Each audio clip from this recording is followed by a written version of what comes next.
మత్తయి సువార్త 7:24. ఈ నా మాటలు విని వాటి చొప్పున చేయు ప్రతివాడును బండ మీద తన ఇల్లు కట్టుకొనిన బుద్ధిమంతుని పోలియుండును.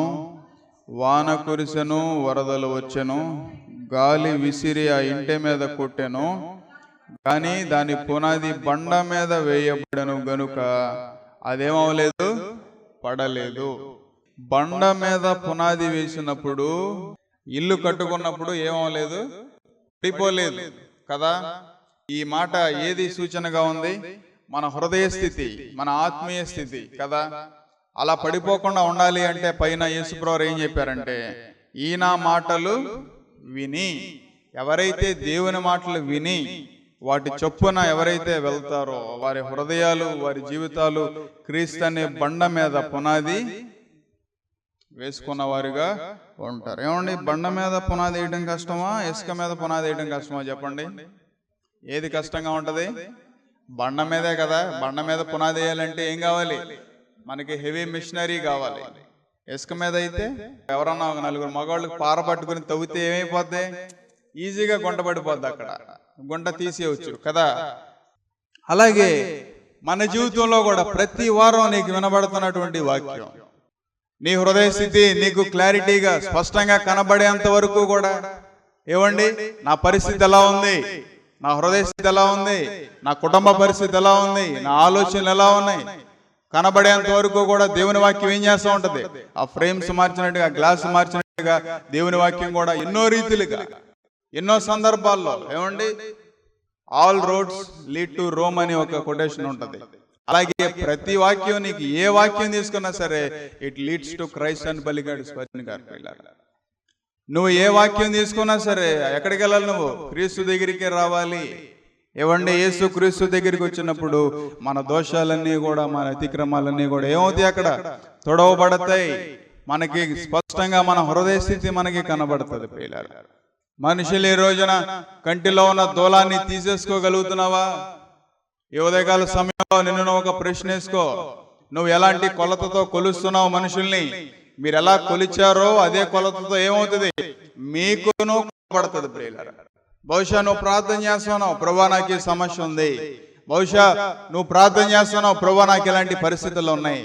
బహుశా నువ్వు ప్రార్థన చేస్తున్నావు, ప్రభువా ఈ పరిస్థితి నుంచి నేను తప్పించబడాలి. గుర్తుపెట్టుకోండి, నువ్వు చేసే ప్రార్థన, నువ్వు ప్రార్థన చేసిన తర్వాత ఆ ప్రార్థన దేవుని దగ్గరికి వెళ్ళిన తర్వాత, ఆ ప్రార్థన దానికి జవాబు నీ దగ్గరికి వచ్చిన తర్వాత, నువ్వు మనుషుల్ని ఎలా కొలిచావో, నీకు ఎదురైన పరిస్థితులను ఎలా కొలిచావో, ఇతరులను ఎలా కొలిచావో, నీ పొరుగు వారిని ఎలా కొలిచావో, నువ్వు ఎంత ప్రేమగా చూసావో, లేదంటే నువ్వు ఎంత ఈర్ష్యను నింపుకున్నావో, ఎంత ద్వేషాన్ని నింపుకున్నావో, అవన్నీ కూడా ఏమవుతాయి? అక్కడ కొలవబడతాయి. ఆ కొలత గనక మ్యాచ్ అయింది అనుకోండి, అప్పుడు ఏమవుతుంది? నీ ప్రార్థన ఆలకించబడుతుంది, నీ ప్రార్థనకి విలువ పెరుగుతుంది. ఏమండి, అందుకే ప్రతిసారి దేవుని దగ్గరికి వెళ్ళినప్పుడు మనల్ని మనం స్వపరీక్ష చేసుకుంటాం అనేది చాలా ప్రాముఖ్యం. ప్రియులారా, ఎప్పటికప్పుడు సరి చేసుకోవాలి, ఎప్పటికప్పుడు సరిదిద్దుకోవాలి, ఎప్పటికప్పుడు మన హృదయ స్థితులన్నింటినీ కూడా. ఎవరి వస్త్రాన్ని మరలా వేసుకున్న తర్వాత ఏం చేస్తాం? ఉతుకుతామా లేదా? మరలా ఒకసారి వేసుకున్నాం, ఈరోజు వేసుకున్నా, సాయంత్రం రేపు దీన్ని ఉతుకుతారు, మరలా వచ్చే వారం వేసుకుంటాం, మళ్ళీ ఏం చేస్తారు, మరలా ఏం చేస్తారు, మరలా ఏం చేస్తారు. కాబట్టి నీ హృదయాన్ని కూడా ప్రతిరోజు కూడా క్రీస్తు అనే బండకి ఏం చేయాలి? ఉతుక్కోవాలి. యేసుప్రభువు ఏం చెప్పారు? నేను సకల వాని సబ్బు వంటి వాడన కాదా అని యేసుప్రభువు పలికారు. ప్రియులారా, ఇవ్వండి, తమ వస్త్రమును ఉతుక్కునేవాడు ధన్యుడు అని రాయబడింది. ప్రియులారా, కాబట్టి మన హృదయాన్ని కూడా క్రీస్తు అనే బండకేసి ప్రతిరోజు కూడా ఏం చేయాలి? ఊతుక్కోవాలి. రోమీయులకు రాసిన పత్రిక 2వ అధ్యాయం, అక్కడ చక్కని మాటలు రాయబడి ఉంటాయి. చూడండి ప్రియులారా, ఎదుటి వారికి తీర్పు తీర్చే ముందు, ఎదుటి వారిని ఏమండి ప్రశ్నించే ముందు మొదట నిన్ను నువ్వే ప్రశ్నించుకొని అక్కడ కొన్ని మాటలు పౌలు గారు రాస్తారు. కాబట్టి తీర్పు తీర్చే మనుషుడా, నీవెవడవైనను సరే నిరతుడవై ఉన్నావు. దేని విషయములో నీవు ఎదటవానికి తీర్పు తీర్చుచున్నావో దాని విషయములో నీవే నేరస్తుడవని తీర్పు తీర్చుకొనుచున్నావు. ఏలయనగా తీర్పు తీర్చు నీవును అట్టి కార్యములనే చేయుచున్నావు కావా?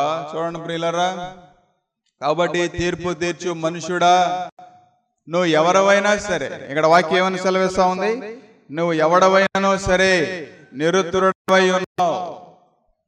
ఏవండి నీ పరిస్థితి ఏదైనా సరే, ఏవండి నీ స్థాయి ఎంతైనా సరే, దేవుని వాక్యం దగ్గరికి వచ్చిన తర్వాత, దేవుని వాక్యం ముందు నిలబడిన తర్వాత, ఏవండి క్రీస్తు ఎదురుగా నిలబడిన తర్వాత, నీ పరిస్థితులు, ఏవండి నీ డిగ్రీలు, నీ డబ్బు, నీ ఆస్తి, ఏవండి నీ అందం, ఏది కూడా అక్కడ పనిచేయదు ప్రియులారా.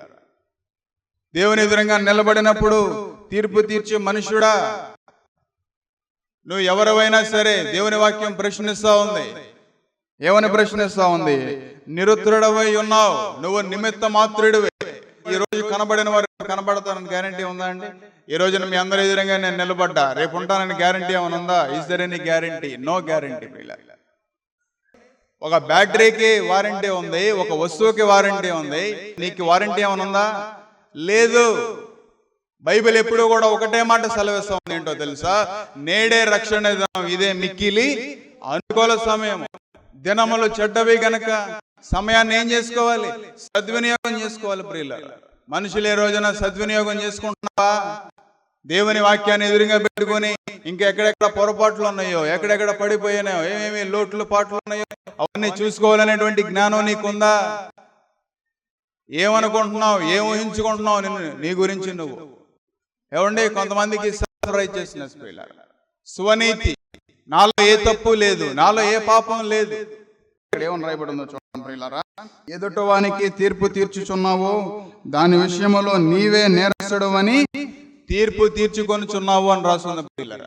ఎదుటోళ్ళని ఇలాంటి ఆయన అలాంటోడు, ఏమి ఎలాంటిది, ఆమె అలాంటిది అని తీర్పు తీర్చున్నావు. Okay, that's right.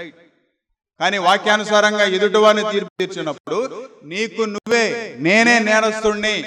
ఉదాహరణకి నేనే ఏమంటే తీర్పు తీరుస్తున్నా, ఏమంటే ఈ లాంటోడు, అన్న లాంటోడు, అంకుల లాంటోడు, ఏమంటే ఈ చెల్లి లాంటిది, ఎక్క లాంటిది మిమ్మల్ని తీర్పు ఇచ్చాను అనుకోండి. అంటే అక్కడ విషయం ఏంటి? వాక్యానుసారంగా అర్థం చేసుకోవాల్సింది ఏంటి?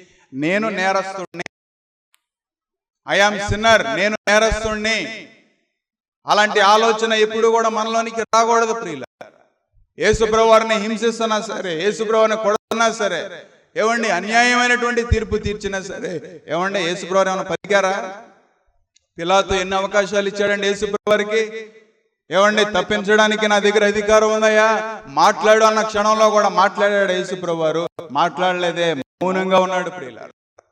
నీ జీవితంలో కూడా నిన్ను ఎదుటి వారు ఎన్నో రకాలుగా నిందించి తీర్పు తీర్చేటువంటి పరిస్థితుల్లో వస్తాయి, కంపల్సరీగా వస్తాయి.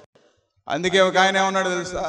When you live A real life, నువ్వు నిజమైనటువంటి జీవితం జీవించినప్పుడు మనుషులు, పీపుల్ స్టార్ట్ జడ్జింగ్ యూ అని పలికాడు. మనుషులు ఖచ్చితంగా నిన్ను తీర్పు తీరుస్తారు. నువ్వు నిజాయితీగా బ్రతుకు, వాక్యానుసారంగా వెళ్ళు, తీర్పు తీర్చే మనుషులు రోజు రోజుకి తయారవుతూ ఉంటారు ప్రియులారా. When you have a fake life, ఏమండి మోసపు మాటలు మాట్లాడిన తర్వాత, ఏమండి మోసపు ఆలోచనల చేత ఏమండి నటించడం ప్రారంభించిన తర్వాత ప్రతి ఒక్కళ్ళు ఏమండి దే విల్ అప్రిషియేట్ యూ. అంతే, భలే ఉన్నాడు ఈ వ్యక్తి, భలే వ్యక్తి అనుకుంటారు మనుషులు. అంతే. రియాలిటీలో మనం బ్రతకాలి ప్రియులారా, వాస్తవంలో మనం బ్రతకాలి. ఎప్పుడూ కూడా మనుషుల్ని ఎప్పుడో దృష్టిలో పెట్టుకోకూడదు. దయ్యం పట్టినోడా అన్నారు యేసుప్రభు వారిని. ఎవరిని? యేసుప్రభు వారిని దయ్యం పట్టినోడా అని పలికారు. దయ్యం పట్టినోడు అయిపోయాడండి ఆయన. నిందలేశారు ప్రియులారా. యేసుప్రభు వారిని రాళ్లతో కొట్టడానికి చూశారు మతాధికారులందరూ కూడా, మనుషుల్ని రెచ్చగొట్టి.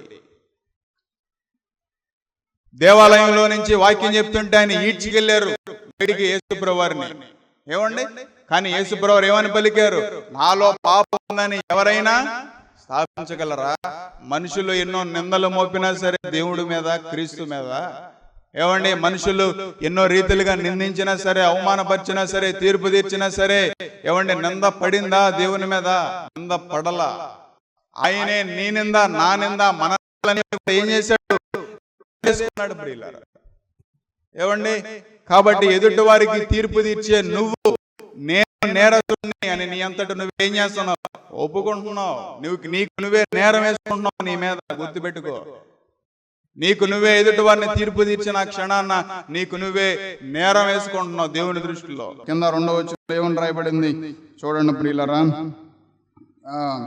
ఏమండి, ఏలయనగా తీర్పు తీర్చు నీవును అట్టి కార్యములనే చేయుచున్నావు. అట్టి కార్యములు చేయువారి మీద దేవుని తీర్పు సత్యమును అనుసరించినదే అని ఎరుగుదము. అట్టి కార్యాలు చేసే వారి మీద ఏమొస్తుంది? దేవుని తీర్పు వస్తుంది. నీ కొన్ని పరిస్థితులు వస్తాయి, వాన వస్తుంది, వరద వస్తుంది, వర్షం వస్తుంది, గాలి వస్తుంది, తుఫాన్లు వస్తాయి మన జీవితంలో, నీ కుటుంబం మీదకి.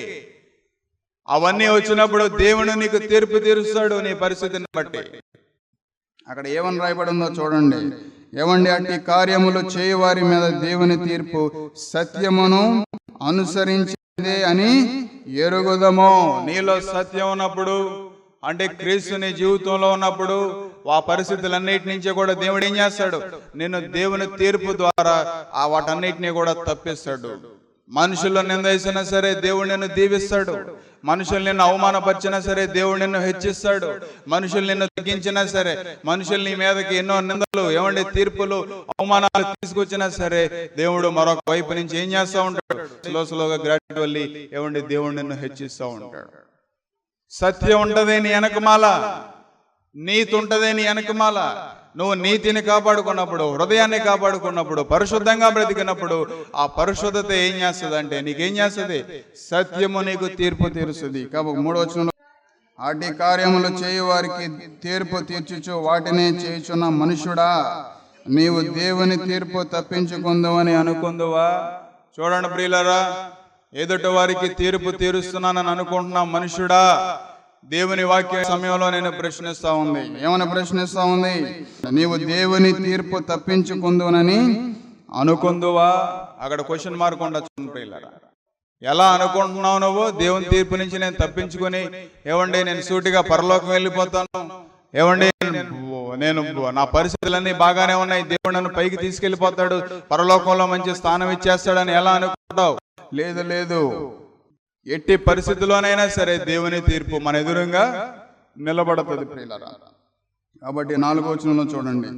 లేదా దేవుని అనుగ్రహము మారు మనసు పొందుటకు నిన్ను ప్రేరేపించుతున్నదని ఎరుగక, ఏమండి ఎరుగక ఆయన అనుగ్రహ ఐశ్వర్యమును సహనమును దీర్ఘశాంతమును తృణీకరింతువా? ఎంత భయంకరం అండి ఇది. ఏమండి, నువ్వు మారు మనసు పొందాలని దేవుని సువార్త నీ దగ్గరికి వస్తే, నువ్వు మారు మనసు పొందాలి, నువ్వు మారాలి, నీ హృదయాన్ని సరి చేసుకోవాలని దేవుడు నీతో మాట్లాడితే, ఏమండి దానికి నువ్వు తీర్పు తీస్తావా? అంటే నువ్వు దేన్ని పరీక్షిస్తున్నావు? ఏమని రాస్తుందండి ప్రియులారా?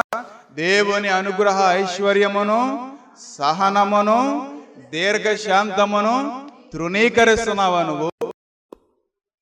ఏమండి చూడండి, మనుషుల దృష్టిలో ఏదో సంపాదించుకోవాలని మనుషులు ఈ రోజున దేవుని మారు మనసుకి దూరం అయిపోయి, దేవుని మహిమైశ్వర్యాన్ని, దేవుని సహనాన్ని, ఏమండి దీర్ఘశాంతాన్ని తృణీకరిస్తున్నారు ప్రియులారా మనుషులు.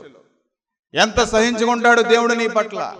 ఎంత సహించుకుంటున్నాడు దేవుడు నువ్వు చేసిన తప్పులకి, నువ్వు చేసిన అతిక్రమాలకు ప్రియులారా? ఏమండి మనుషులు ఈ రోజున ఊరికినే తీర్పు తీర్చేస్తారంటే, నోరుంది కదా అని చెప్పేసి ఊరికి మాటలా తీర్పు తీర్చేస్తే ఎలా?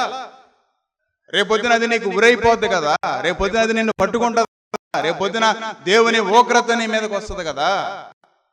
దేవుని ఎదుటి వారికి తీర్పు తీర్చే ముందు ఆలోచన చేయి. నువ్వు దేవుని సహనాన్ని పరీక్షిస్తున్నావు, తృణీకరిస్తున్నావు, జాగ్రత్త. ఎదుటి వారికి తీర్పు తీర్చే ముందు ఆలోచన చేయి. ఏవండి దేవుని యొక్క దీర్ఘశాంతాన్ని, దేవుని యొక్క ఆశీర్వాదాన్ని నువ్వేం చేస్తున్నావు? తృణీకరిస్తున్నావు. You're rejecting. దేవుడు నాకు ఏమీ చేయట్లేదు, దేవుడు నాకు పట్టించుకోవట్లేదు అనేటువంటి ఆలోచన బహుశా రావచ్చేమో చాలా మందిలో. కానీ మారు మనసుకి తగిన ప్రతిఫలం ఉందా? ఏవండి నువ్వు ఏ కోణంలో వెళ్ళినా సరే, ఎక్కడికి వెళ్ళినా సరే, మారు మనసు నిన్ను వదిలిపెట్టదు ప్రియులారా. మారు మనసు అనుభవం ఎంత ప్రాముఖ్యమైనది. ఏవండి మారు మనసు లేనిదే నీకు దేవుడు అంటే ఏంటో ఎప్పటికీ ఏనాటికి కూడా అర్థం కాదు ప్రియులారా.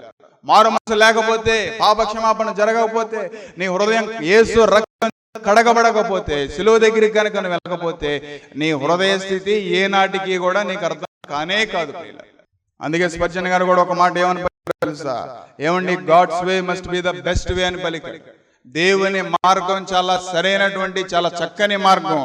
ఏమండి, follow it though men think you are a fool అని పలికాడు. మనుషులు నిన్ను పిచ్చోడు అనుకున్నా సరే, మనుషులు నిన్ను పిచ్చిదిరా బాబు, ఇటు పిచ్చోడురా బాబు అనుకున్నా సరే, వెళ్ళు, వాక్యానుసారంగా వెళ్ళు, వాక్యానుసారంగా నిలబడు, వాక్యానుసారంగా కట్టుకో.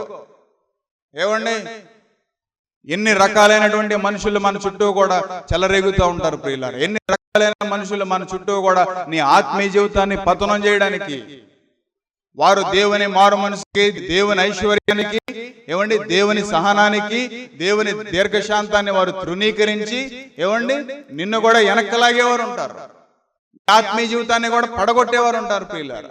మనుషులు ఎప్పటికీ ప్రాముఖ్యం కానే కాదు. మీ ఎదురుగా నిలబడిన మేము ఏనాటికి ప్రాముఖ్యం కాదు.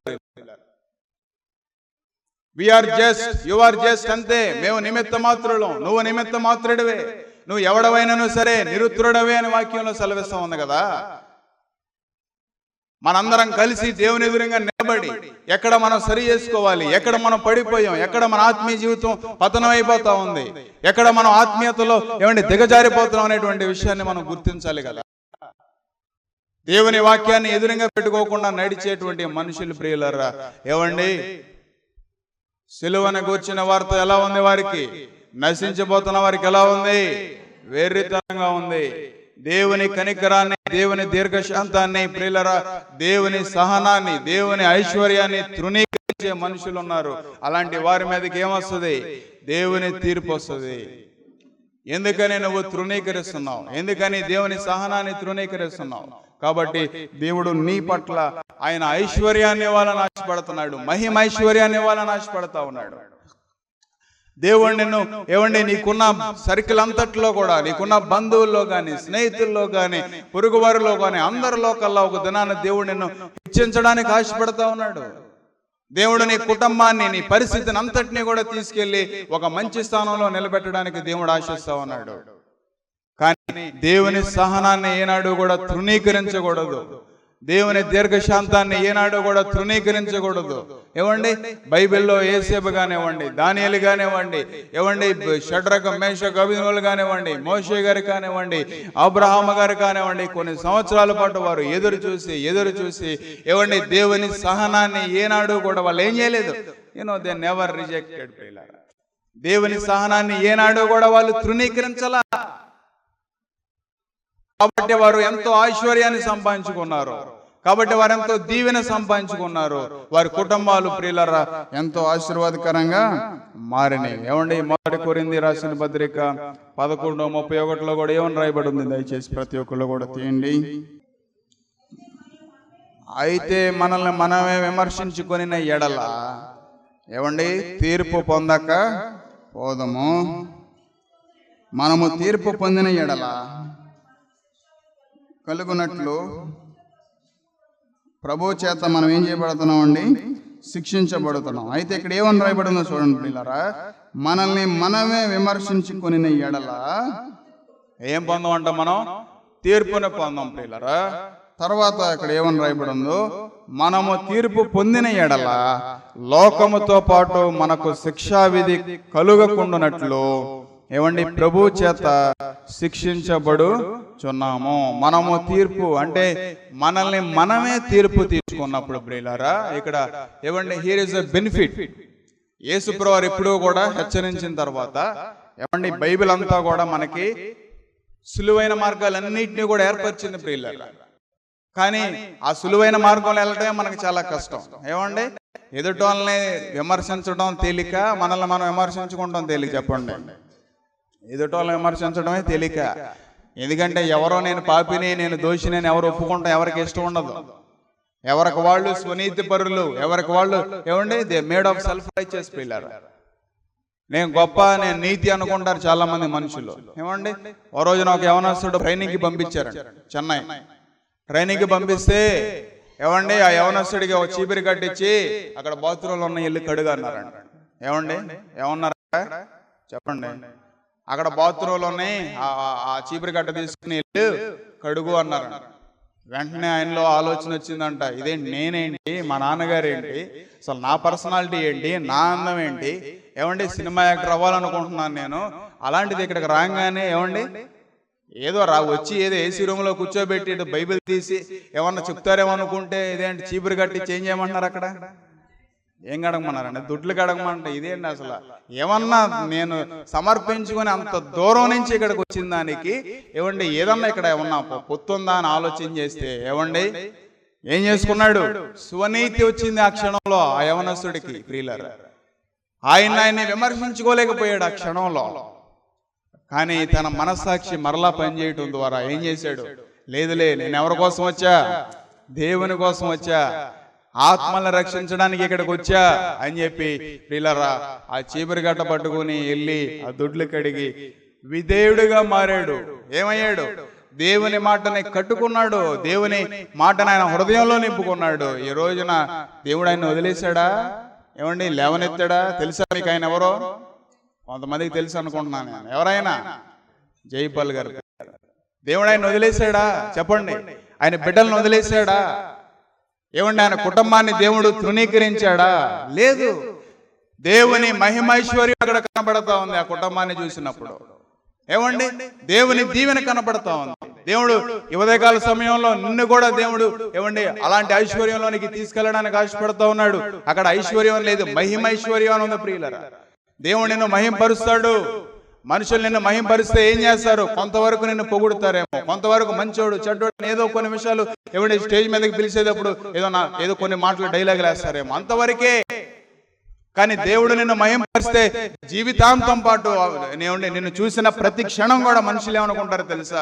అబ్బా ఎంత స్థాయిలోకి వెళ్ళిపోయాడు, అబ్బా ఎలాంటి స్థితిలో ఉన్నాడు, ఎలాంటి పరిస్థితిలో ఉన్నాడు. ఏమండి ఒక రోజున సెయింట్ ఫ్రాన్సిస్ అనే ఒక వాళ్ళ నాన్న కూడా చాలా ఆస్తిపరుడు. ప్రియుల, యేసుక్రీస్తు నమ్ముకున్నాడని కన్న తండ్రి ఏం చేశాడో తెలుసా? న్యాయస్థానం ఎదురుగా నిలబెట్టాడు. న్యాయస్థానం ఎదురుగా నిలబెట్టి నాకున్న ఆస్తిలో కానీ నాకున్న అన్నిటిలో కానీ ఈయనకేమీ లేదు, నాకున్న డబ్బు, నేను సంపాదించిన డబ్బు, నేను సంపాదించిన ఆస్తి, వీటన్నిటిలో కూడా నా సొంత కొడుక్కి, నా కన్న కొడుక్కి ఏమి లేదు, ఆస్తులు లేవు, పాలు లేదు అని రాపించాడు. ప్రియులారా, అంతేకాదు ఆయన ఒంటి మీద ఉన్న వస్త్రాలను కూడా అవి నా డబ్బుతోనే కొన్నాయని చెప్పేసి ఆ కోర్టులోనే కన్న కొడుకు వస్త్రాలను కూడా ఏం చేశాడు? తీసేసుకున్నాడు. అయినా సరే దో హీ ఫాలో క్రైస్ట్, క్రీస్తునే వెంబడించాడు సెయింట్ ఫ్రాన్సిస్ గారు. ప్రియులారా, ఏమండి దానియేలు గారు ఎప్పుడూ కూడా సెయింట్ ఫ్రాన్సిస్ గారి పుస్తకాన్ని ఆయన బైబిల్లో పెట్టుకుని ఉండేవారు. ఏమండి క్రీస్తు కోసం ఎంతో మంది ఏమండి వదులుకున్న వారు ఉన్నారు. ప్రియులారా, దేవుడు విడిచిపెట్టాడా వారిని? దేవుడు ఎక్కడ కూడా విడిచిపెట్టలేదు. ఏమండి ఆయన ఆత్మ శరీరం వేరైపోయి ఆయన మూడో లోకానికి వెళ్ళి, ఆత్మల లోకానికి వెళ్ళి ప్రియులారా ఎన్నో సందర్భాన్ని రాశాడు సెయింట్ ఫ్రాన్సిస్ గారు. ప్రతిరోజు ఉదయం 3 గంటలకి లేచి ప్రార్థన చేసినప్పుడు పరలోకం నుంచి ఎవరు వచ్చేవారు? దేవుని వెలుగు, దేవదూతలు అక్కడికి వచ్చే. ప్రియులారా, నువ్వెంత సమర్పించుకున్నావో, నిన్ను నువ్వెంత విమర్శించుకున్నావో, మనల్ని మనమే విమర్శించుకుని ఎడల్లా తీర్పు పొందక పోదము. మనము తీర్పు పొందిన ఎడల్లా లోకముతో పాటు మనకు శిక్షావిధి ఏమండి కలుగకుండునట్లు ప్రభు చేత మనం ఏం చేయబడుతున్నాం? శిక్షించబడతా ఉన్నాం. దేవుని చేత నువ్వు శిక్షించబడతావు. ఎందుకు? లోకంతో పాటు శిక్షావిధి కలుగకుండునట్లు. వదనాన లోకాన్ని దేవుడు తీర్పు తీరుస్తాడు. వదనాన వారిని నరకానికి పంపిస్తాడు. ఒక దినాన వారు శాపాన్ని ఎదుర్కొంటారు, ఒక దినాన వారు నష్టాన్ని ఎదుర్కొంటారు. ఏవండి అది నీకెదుర్కోకుండా ఉండడానికి నిమిత్తం దేవుడు ఏం చేస్తాడు? ఇక్కడ ఉన్నప్పుడే నీకు శిక్షావిధి విధిస్తాడు. ఆ శిక్షావిధి ఏంటో తెలుసా? నిందలు వస్తాయి, అవమానాలు వస్తాయి, మనుషులు తీర్పు తీరుస్తారు. ఆ క్షణంలో నువ్వు సంతోషించి ఆనందించి గంతులు వేస్తే ఏమండి పరలోకమందున్న తండ్రి నీకేం చేస్తాడు? ప్రతిఫలాన్ని దేవుడు నీకు ఇస్తాడు. ప్రియులారా, రోమా పత్రిక 2వ అధ్యాయం 5వ వచనాన్ని దయచేసి చూడండి.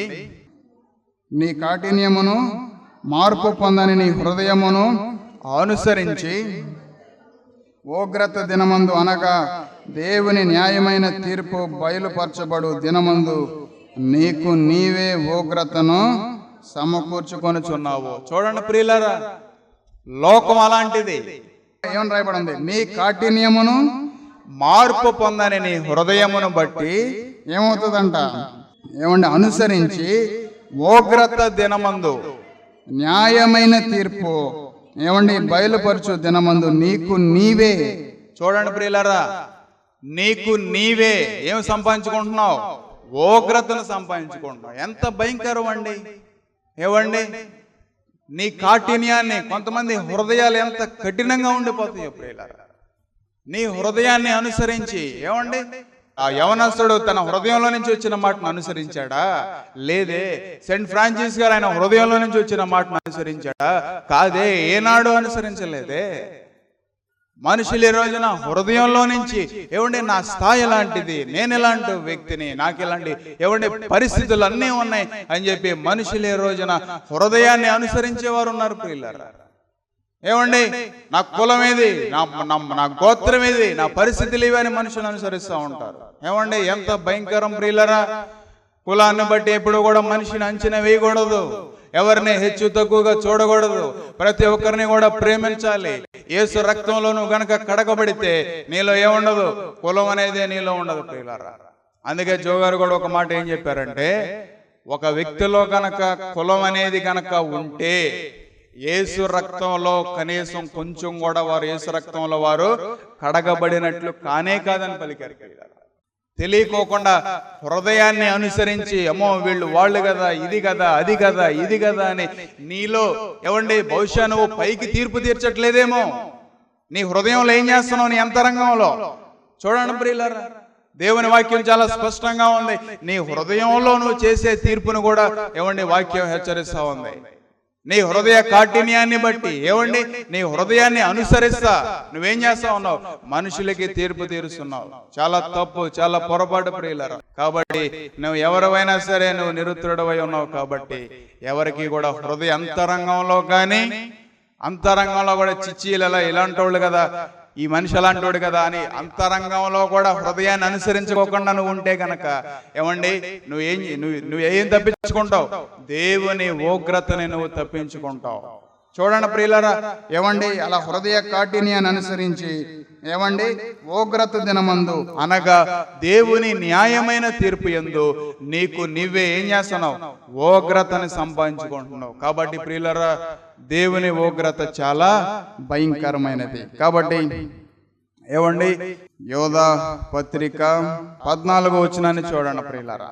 ఆదాము మొదలుకొని 7వ వాడైన హానోకు కూడా వీరిని గూర్చి ప్రవచించి ఇట్లా నేను, ఇదిగో అందరికీ తీర్పు తీర్చుటకు వారిలో భక్తిహీనులందరూ భక్తిహీనముగా చేసిన వారి భక్తిహీన క్రియలను గూర్చి భక్తిహీనులైన పాపుల తనకు విరోధముగా చెప్పిన కఠినమైన మాటలను గూర్చి వారిని ఒప్పించుటకును ప్రభు తన వేవేల పరిశుద్ధుల వారముతో వచ్చును. వారు తమ దురాలోచన చొప్పున నడుచుచు లాభము నిమిత్తము మనుషులను కొనియాడుచు సనుగువారును తమ గతిని గూర్చి నిందించిన వారినై ఉన్నారు.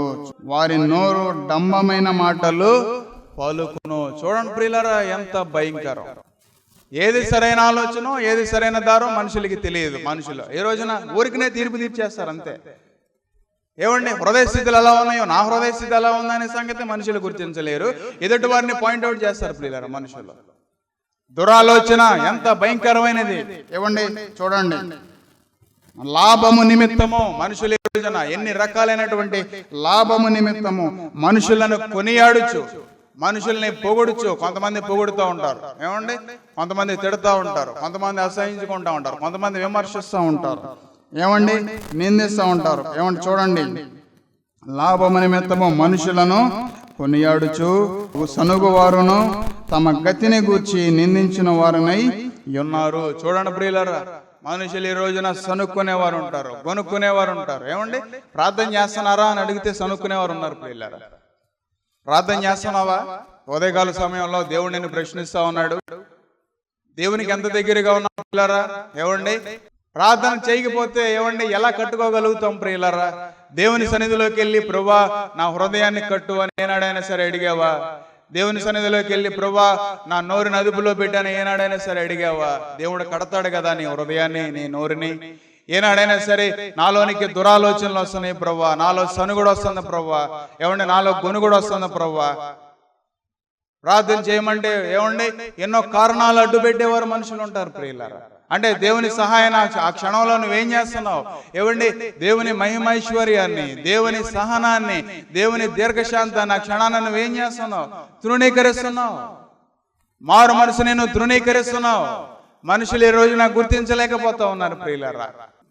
ఎవరైతే హృదయాన్ని కాపాడుకొని, నీతిని కాపాడుకొని, ఎవరైతే రక్షించబడి పరలోకం వెళ్తారో ఏవండి, వారందరినీ కూడా పరిశుద్ధులు అని పిలుస్తారు ప్రియులారా. ఆ పరిశుద్ధుల యొక్క ఆత్మను కూడా దేవుడు పంపిస్తాడంట. ఏమండి, ఆ పరిశుద్ధుల యొక్క ఆత్మను కూడా పంపించి ఏమండి, నీ భక్తిహీనతను బట్టి, నీ దురాలోచన బట్టి, నీ హృదయ స్థితిని బట్టి పరిశుద్ధుల ద్వారా, పరిశుద్ధుల యొక్క ఆత్మ ద్వారా, దేవదూతల ద్వారా, దేవునాత్మ ద్వారా నిన్ను ఒప్పింపజేయడానికి ప్రయత్నం చేస్తాడు దేవుడు. చిన్న ప్రార్థన చేసుకుందాం పిల్లారా. మీరు వాక్యం విన్నారు కదండి. ఈ వాక్యం మీలో ఫలించలాగున, ఈ వాక్యం మిమ్మల్ని నడిపించలాగున నేను ప్రార్థన చేస్తాను. ఆ తర్వాత మీకు ఎవరికైనా అనారోగ్యంగా ఉంటే మీ చేతులు ఎక్కడ అనారోగ్యం ఉంటే అక్కడ పెట్టుకోండి, లేదా తల మీద అయినా పెట్టుకోండి. మీరు విశ్వాసం ఉంచండి ఈ ప్రార్థన మీద. నేను విశ్వాసంతో ప్రార్థన చేస్తాను. మీ విశ్వాసం, మా విశ్వాసం గొప్ప కార్యాలని దేవుడు, స్వస్థత కార్యాలను దేవుడు నడిపిస్తాడు. చిన్న ప్రార్థన. పరిశుద్ధైన మా తండ్రి, ప్రేమగల ప్రభువా, దయగలిగిన మా తండ్రి, మీకు వందనాలు, స్తుతులు, స్తోత్రాలు అయ్యా. ఈ మాటలన్నీ కూడా వారి హృదయాల మీద పనిచేయటానికి, వారిని నడిపించడానికి, వారిని విమోచించడానికి సహాయం చేయడాడి మీకు వందనాలు నాయన. ఎవరైతే చేయి పెట్టుకున్నారో వారు చేయి మీ చేయి పెట్టి నాయన, మీరు పొందిన దెబ్బల చేత మా స్వస్థత కలుగుతుంది నాయన. నీ వస్త్రపు చెంగులో స్వస్తున్నది, మీ నోటు ఉమ్ములో స్వస్తుంది, మీ నోటు వాక్కులో స్వస్తుంది యేసయ్యా. ఎవరైతే అనారోగ్యంగా ఉన్నారు మీరు మీ యేసు నామములు ఇప్పుడే స్వస్థపరిచిన ఆయన. అయ్యా, మా దగ్గర ఇండి బంగారం లేవు కానీ మాకు కలిగిందే నీకు ఇచ్చిస్తున్నావు నజరేయుడైన యేసు నామంలో నాయన. వారు పేతురు ఆహాన్ని ప్రార్థించినప్పుడు ఎలాగో పుట్టుకుంటూ వాళ్ళు వేసాడు ప్రభా. మీ నామంలో శక్తి ఉందయ్యా, మీ నామంలో శక్తి ఉందయ్యా, మీ నామంలో విడుదల ఉందా, మీ నామంలో స్వస్థత ఉందయ్యా నాయన. ఇగో నాయన బిడ్డలను స్వస్థపరిచి ఆరోగ్యం చేత నింపండి, గొప్ప రక్షణ బిడ్డలకు దయచేయమని, ఈ కుటుంబంలో శాంతి సమాధానాలు దయచేయమని మా జీవత్పతి నేసే పాదం దగ్గర సాగిలపడి అతి వినయంతో అడిగి వేడుకుంటున్నాము తండ్రి. ఆమేన్, ఆమేన్, ఆమేన్. మంచిదండి పిల్లరా. మీ ఇంకా ప్రార్థన అవసరం కావాలంటే మా ఫోన్ నెంబర్లకి మీరు ఫోన్ చేయండి, మేము అందుబాటులో ఉంటాం. మంచిదండి. మా అడ్రస్ LAF బెతెస్దా ప్రార్థనా మందిరం, స్విమ్మింగ్ పూల్ రోడ్, సర్కర్ తోట, మచిలీపట్నం, ఆంధ్రప్రదేశ్, కృష్ణా డిస్ట్రిక్ట్.